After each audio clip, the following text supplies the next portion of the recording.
بسم اللہ الرحمن الرحیم صلی اللہ علیہ وآلہ وسلم۔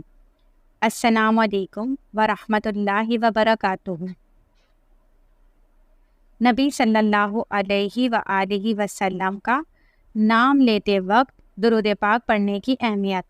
جب بھی نبی صلی اللہ علیہ وآلہ وسلم کا نام لیا جائے، چاہے کسی مجلس میں ہو یا کوئی اور موقع ہو، تو اس وقت درود پاک پڑھنا چاہیے۔ اگر ہم کسی مجلس یا موقع پر بیٹھے ہیں جہاں نبی صلی اللہ علیہ وآلہ وسلم کا ذکر ہو، تو کم از کم ایک بار درود پاک پڑھنا ضروری ہے۔ درود پاک پڑھنے کے فوائد: ثواب کی بشارت۔ ہر بار جب نبی صلی اللہ علیہ وآلہ وسلم کا نام لیا جائے تو ہمیں چاہیے کہ درود پاک پڑھیں۔ اس سے نبی صلی اللہ علیہ وآلہ وسلم پر اللہ تعالیٰ کی رحمتیں نازل ہوتی ہیں۔ ایک مرتبہ درود پاک پر اللہ تعالیٰ 10 رحمتیں نازل فرماتے ہیں اور 10 گناہ معاف فرماتے ہیں اور جنت میں درجات بلند کرتے ہیں۔ مکمل اور دل سے درود پاک پڑھنے کی اہمیت۔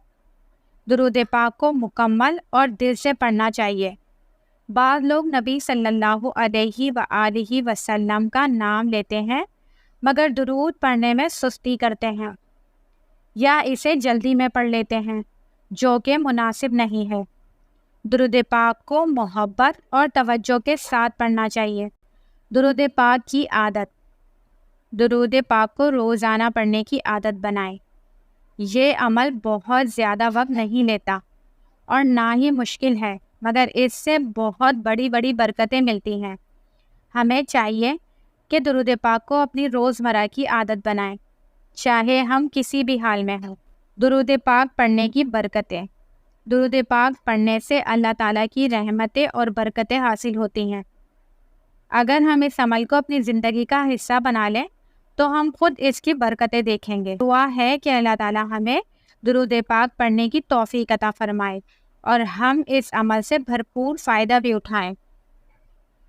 اب یہ سوال پیدا ہوتا ہے کہ کون سا درود پاک پڑھنا چاہیے؟ افضل تو یہی ہے کہ آپ درود ابراہیمی پڑھیں، اور درود ابراہیمی کی بہت زیادہ برکات ہیں۔ مگر اگر آپ کو یہ بڑا لگتا ہے تو آپ چھوٹے درود بھی پڑھ سکتے ہیں، مگر ایسے درود کا انتخاب کیجیے جس میں اللہ تعالیٰ کا حکم پورا ہو سکے، کیونکہ اللہ تعالیٰ نے کہا کہ درود اور سلام بھیجو، تو ایسے درود کا انتخاب کریں جس میں درود بھی ہو اور سلام بھی ہو، جیسے درود خضری، صلی اللہ علی حبیبہ محمد وآلہ وسلم، اور ایک صیغہ یہ صلی اللہ علیہ وآلہ وسلم۔ اس طرح کے چھوٹے درود بھی آپ پڑھ سکتے ہیں جس میں صلاۃ و سلام کا حکم پورا ہو جائے، اور اگر آپ درود ابراہیمی پڑھتے ہیں تو اس کے ساتھ کوئی چھوٹا صیغہ بھی پڑھ لیجئے تاکہ حکم پورا ہو جائے۔ نبی صلی اللہ علیہ وآلہ وسلم کا نام لیتے وقت درود پاک پڑھنا ضروری ہے۔ اس عمل کو محبت اور خلوص کے ساتھ انجام دیں اور اپنی زندگی میں اسے باقاعدگی سے شامل کریں تاکہ اللہ تعالیٰ کی رحمتیں اور برکتیں حاصل کر سکیں۔